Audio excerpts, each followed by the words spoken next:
dime si vienes a mi cama, la fama me la fama, se la pasan ella siente que soy mala. Assalamualaikum warahmatullahi wabarakatuh. Perkenalkan, nama saya Amelia Echa Prameswari dengan NIM 232101090021 dari kelas IPS 4. Yang terhormat kepada Bapak Dr. Imron Fauzi, MPDI, selaku dosen pengampu mata kuliah Micro Teaching. Di sini saya akan menampilkan video real teaching di lembaga.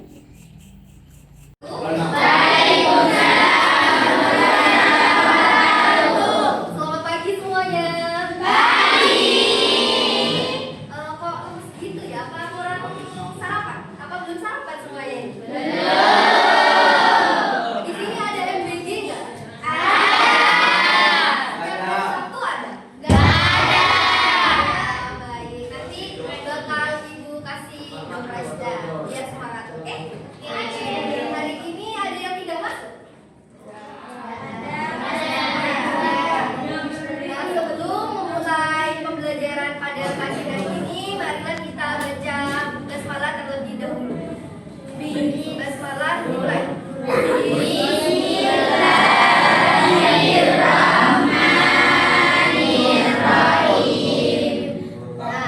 Nah, biar semangat, ibu ada ice breaking. Ikutin ibu ya. Kalau ibu bilang tepuk semangat, semangat gitu ya. Satu, dua, tiga. Tepuk semangat.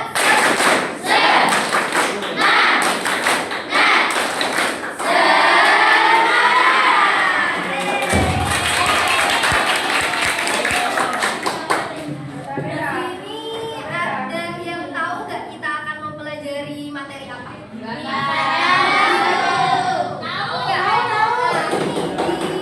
Di depan layar sudah ada, yaitu ibu akan menjelaskan tentang potensi sumber daya alam di Indonesia.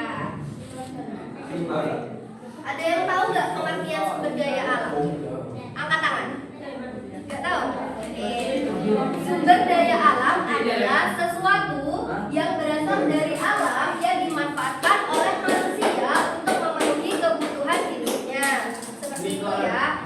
Indonesia itu memiliki sumber daya alam yang sangat melimpah, mulai dari bahan tambang, tumbuhan yang subur dan yang lain-lain. Seperti itu ya. Nah, sumber daya alam itu berdasarkan jenisnya itu ada dua. Yang pertama itu sumber daya alam biotik dan sumber daya alam non hayati atau abiotik. Di sini ada yang bisa menjelaskan nggak sumber daya alam hayati atau biotik itu apa? Angkat tangan. Di papan sudah ada, tinggal baca. Nah, kalau sumber daya alam hayati atau biotik itu sumber daya alam yang berasal dari tumbuhan atau hewan. Kayak misal ayam. Ayam itu termasuk hewan. Nah, itu bisa dimanfaatkan buat apa? Bisa dimasak. Kalau tumbuhan itu juga bisa. Jagung bisa dibuat bakar-bakar. Kalau ini tahu baru bakar-bakar itu bisa juga. Nah, kelapa airnya kan bisa dimanfaatkan juga buat minum seperti itu. Nah, jadi sumber daya alam hayati atau biotik itu segala sesuatu yang dimanfaatkan oleh manusia itu melalui hewan ataupun tumbuhan. Kayak gitu ya. Kayak sayur bayam, telur dan yang lain-lain itu termasuk sumber daya alam biotik. Makhluk hidup seperti itu. Dan yang kedua itu sumber daya alam non hayati atau abiotik. Itu berasal dari benda mati kayak air, sinar matahari, terus batu bara, emas dan lain-lain. Kalau air kita kan butuh buat minum setiap hari seperti itu. Terus udara, kita menghirup oksigen setiap hari. Nah, udara itu dari apa? Berasal dari apa? Dari tumbuhan. Nah, kalau kita itu makanya sekarang tuh banyak sekali penebangan hutan. Oleh karena itu jangan kita sebagai generasi muda itu harus membiasakan kayak kegiatan reboisasi. Ada yang tahu nggak kegiatan reboisasi itu apa? Nggak tahu. Nah, reboisasi ini penghijauan kembali. Kayak misal kita tanam tanaman di sekitar sekolah itu, kayak bunga atau tanaman apa yang bisa dimanfaatkan seperti itu. Nah, batu bara atau emas, sekarang harga emas itu sangat sangat melonjak tinggi. Kalian tahu emas nggak? Tahu. Siapa sih yang nggak tahu, apalagi cewek-ceweknya ya? Nah, biasanya cewek-ceweknya tuh pakai cincin, pakai anting. Nah, itu termasuk sumber daya alam abiotik atau benda mati. Emas kan benda mati, nggak bisa hidup. Itu yang disebut dengan sumber daya alam non-hayati atau abiotik. Yang keempat itu sumber daya alam berdasarkan kelestariannya.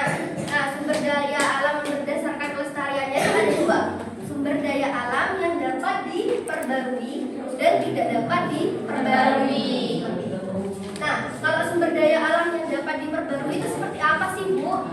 Nah, sumber daya alam yang dapat diperbarui itu sumber daya alam yang pulih kembali dalam waktu yang tertentu, dikelola dengan baik, kayak air, hutan, tumbuhan, dan hewan itu yang bisa diperbarui. Jadi, cara kita untuk melestarikan sumber daya alam yang dapat diperbarui itu air. Nah, misal nih, kalian kan di rumahnya pasti kalau mandi pakai air ya, minum pakai air. Nah, kalau mandi itu kerannya jangan besar-besar. Nanti buang-buang air itu bisa mengakibatkan air kita itu kurang, seperti itu.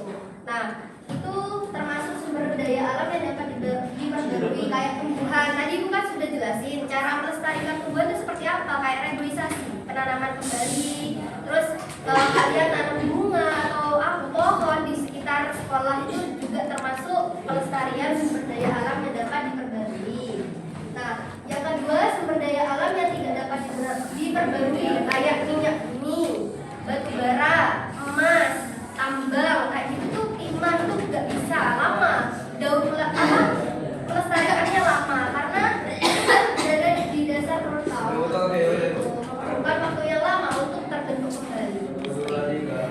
Nah, sumber daya alam berdasarkan pelestariannya yang tidak dapat diperbarui itu tadi gas, kayak itu kan, kayak misal bensin.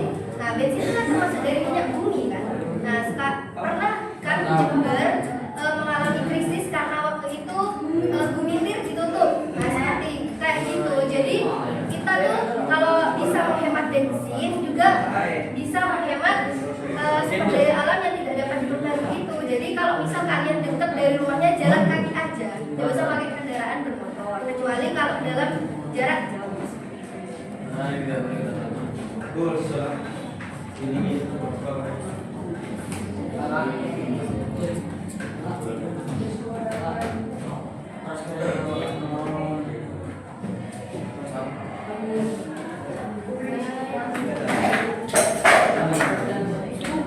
Mel.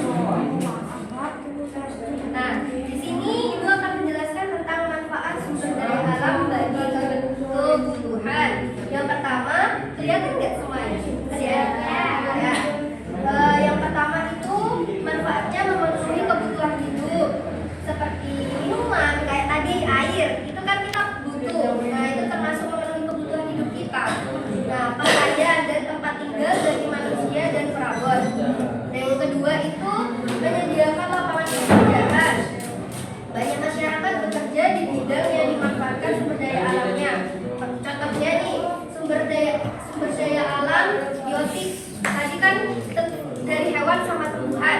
Nah, kalau nelayan itu tugasnya mencari apa sih? Ikan. Ikan itu termasuk sumber daya alam biotik karena hewan. Ya.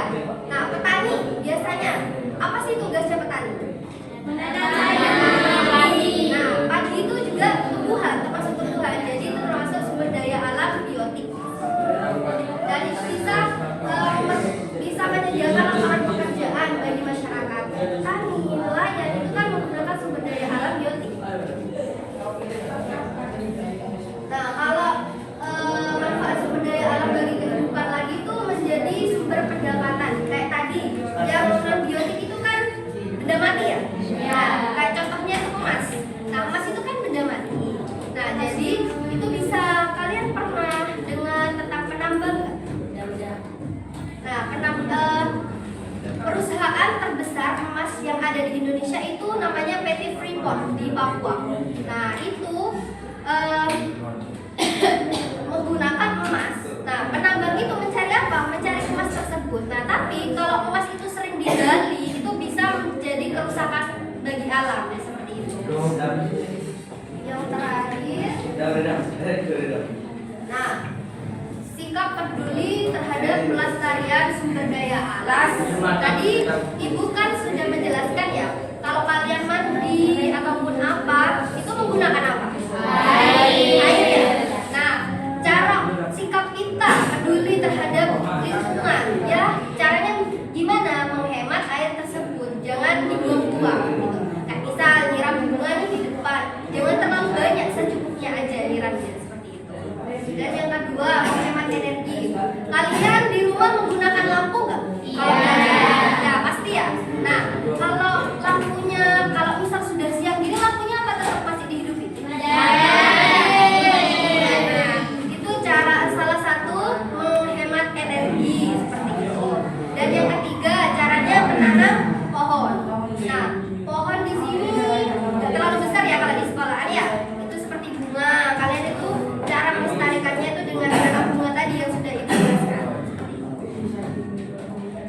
Dan yang keempat yaitu tidak menebang pohon secara liar. Kan banyak tuh di jalan-jalan kadang kalian lewat tuh ada yang sering menebang pohon. Nah, kita hidup itu menghirup apa sih? Oksigen. Nah, oksigen itu dari apa? Ya dari tumbuhan. Nah, kalau tumbuhannya ditebang semua, terus kita dapat oksigen dari mana? Nggak ada kan ya? Nah, makanya dari itu kita jangan sampai menebang pohon secara liar. Dan yang kedua, mengurangi sampah dan pencemaran. Kalian kalau buang sampah di mana? Ya, buang di meja. Pasti ada yang buang di meja atau laci ini. Ntar lagi tak lihat lacinya satu-satu ini. Nah, buang sampah pada tempatnya ya. Nah, nanti kalian di sini ada kantinnya. Ada. Nah, kalian kalau beli selesai sampahnya itu dibuang di tempat sampah. Nah, itu adalah salah satu cara untuk melestarikan sumber daya alam yang ada di sekitar kita. Tugas, dan tugas ini ibu bagi 3 kelompok. Nah, kelas ini kelompok 1, deret sini kelompok 2, yang terakhir kelompok 3 ya. Nanti perwakilan kelompok maju satu-satu di depan. Oke? Nanti diskusi ya, deretnya ya. Ini kelompok 2. Nah, ini kelompok 3.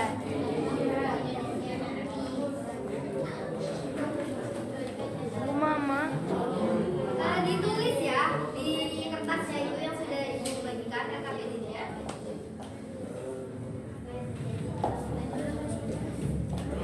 Nah, itu daya alam.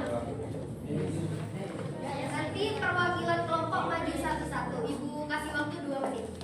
Oke? Maju ke depan.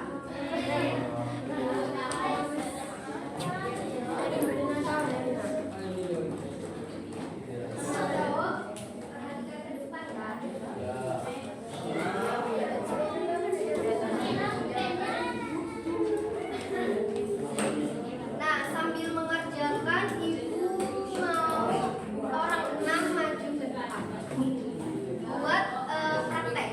Nanti ibu ajarin caranya.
Permisi.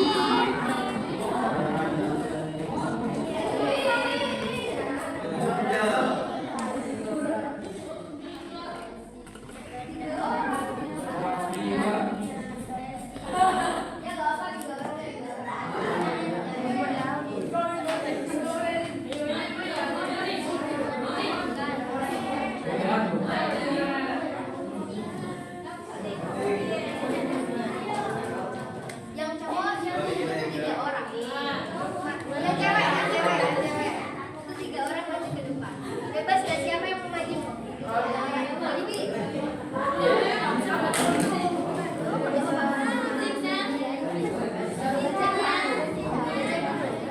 Yang lain tetap ngerjakan tugasnya ya.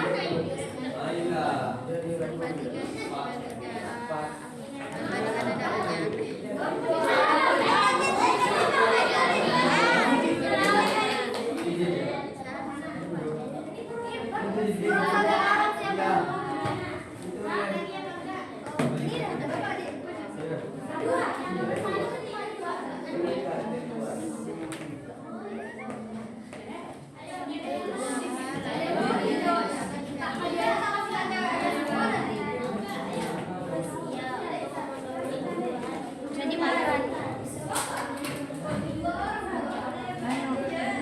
Karena padahal ya bermanfaat. Ini kan sarang monok. Kan sama kan manfaat.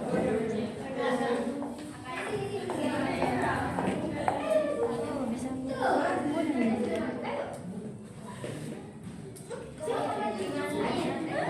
Bu, ya di sini dong.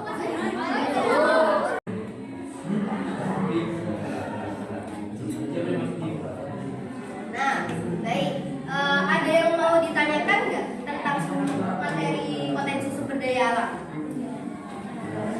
Kalau nggak ada yang ditanyakan, ibu yang tanya ke kalian. Ada yang tahu nggak sumber daya alam biotik tentang apa? Angkat tangan, ada juga mau. Nanti yang angkat tangan tak kasih door prize. Ayo, kamu apa sumber daya alam biotik? Ya, tentang hewan terus.